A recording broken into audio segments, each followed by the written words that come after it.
And it does. It raises that question of sort of who gets to defend their culture.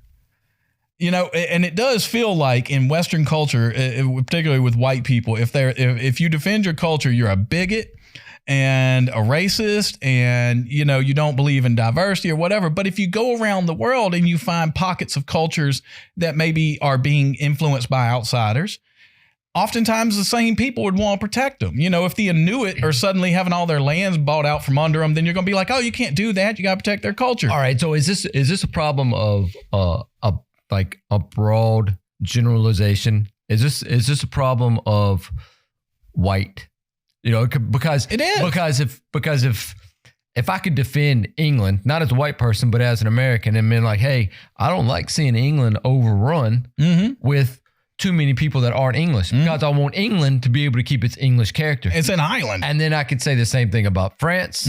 France could say the same thing about Germany. It's also the same thing Japan would say about itself. Absolutely. I mean, and I can say that about Japan. I could be like, hey, I don't want to see Japan ruined. Japan says it. Japan is very nationalistic. They don't always have been. They don't They've like got a long immigration. history of that. Yeah, they're like, we are an island. We can't be bringing in people and changing our culture. Right. But you know, we don't really get into condemning Japan in that way. No, I mean, it's like you said, it seems to have some attachment to the generalization around whiteness. It's almost like people read history and kind of pick up on this and make it seem like, well, white people went out and took over everything and they run everything. And no one talks about like, well, what about the Middle East and go to Saudi Arabia or you go to United Arab Emirates? These are cultures. Oh man, and I'm on my boy Durant, the Reformation right now, and he goes into, you know, the expansion of Islam.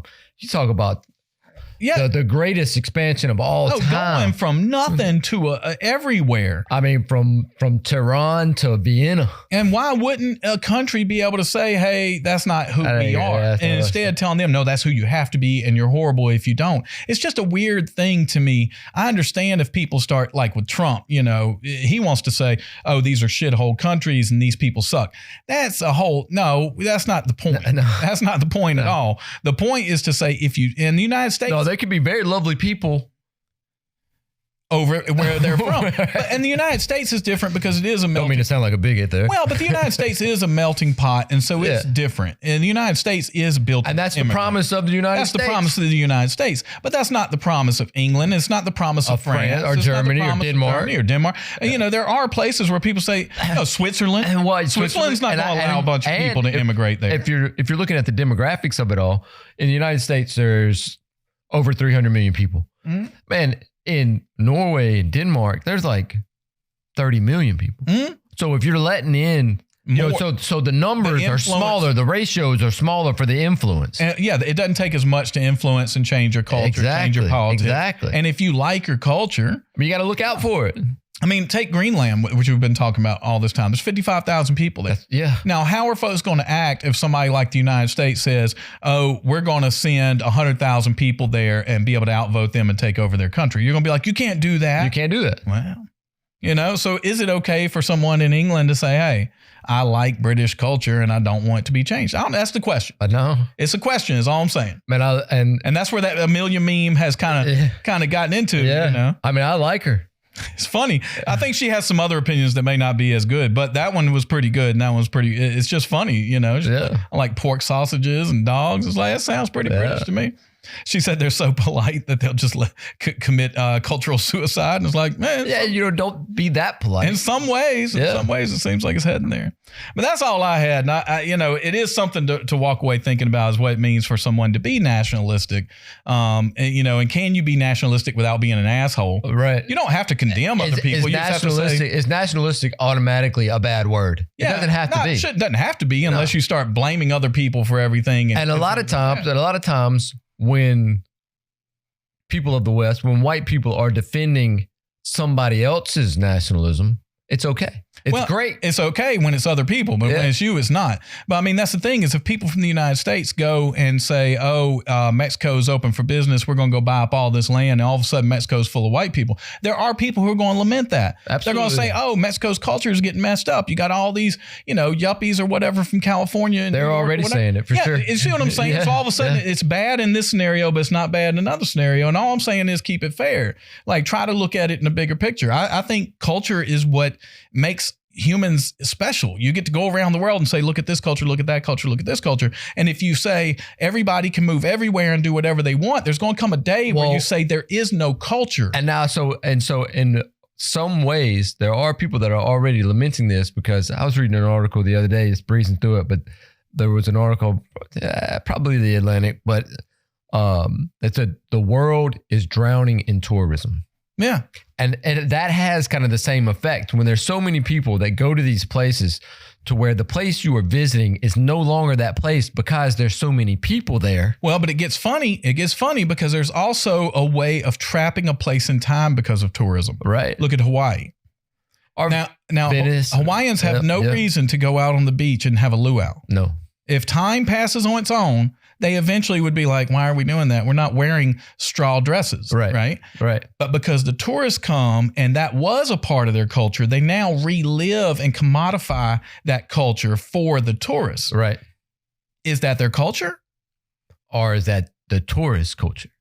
Or is it, the commodification of what used to be their culture, which now doesn't allow their culture to change and grow to something new? So you've kind of frozen their culture in time and commodified it, which sort of hollows it out in a way and makes it not as legit. It's definitely not authentic. Authentic is a nice catchword because everybody's looking for the authentic. But if you're passing down traditions that you would have stopped passing down because now they make money, then is that a good thing? Yeah, I don't know, because traditions are culture, right? Yeah, right. I don't know. It's messy. Yeah, there's a lot of layers to it. We study that stuff in communication studies a lot, where it's just like, once you commodify it, is it worth it? What does it mean? Yeah. Because you can go over to Appalachia right now and have people sell you wicker baskets. Right. Is that their culture? Right. They come from wicker people. But it's it's a bunch of people who didn't even live there. But the people that are complaining about tourism, they're making the same complaint that Amelia is making. Mm-hmm. Essentially, they're saying like, "Hey, with all these people here, we can't be ourselves." Yeah, and it's worse. It's worse than tourism is when people come and stay right. and have a vote and have kids and stuff. I think that's there's peak tourism season in places like Venice, but it's year round. Oh yeah. Well, there's places like you said where people can't even, and even here in the United States, there's little places like what was the Martha's Vineyard. Yeah. Where there's only a few thousand people who live there. But boy, you hit the summertime and all them tourists come in and it's 50,000, 100,000. Bald Head Island, North Carolina. It's out of hand. Yeah. And it's like, well, did that place ever have a culture? If not, then okay. Was it worth saving? Yeah, but if it did, then what happened to it? Did it become commodified? Now they sell it to you when you show up, or is it just eaten up and gone? And do we just have to read about it in books? Yeah, man, this is deep. Amelia raises some good questions. She's very interesting. I appreciate my homeboy sent me that. He's like, have you seen this? I was like, I saw a couple of pictures, but I didn't really dig in. And I was like, oh, that is hilarious. Yeah. I was like, there's something to that. A purple-haired goth extremist. The government called her an extremist. I'm like, maybe the government should back off of that a little bit. Let people figure out what they like and don't like on their own, because you're going to create them extremists. So maybe this is like the 5-level chess where they send that out there and they'd be like, don't act like this. But really what they're telling you is like, hey. They're like, the kids are going to love this. The kids are going to love this. This is it. I didn't see how she was described in the video game, being like, she's a beautiful girl. Like maybe they got into some details. We were like, I like that, And they're like, we thought you might like that. But she's a horrible person. She's a horrible person and you shouldn't. And then now there's. Oh, well. But is she just misunderstood? Yeah, the cat's out the bag now. Oh. Is she just really a patriot? Yeah. It's a thin line.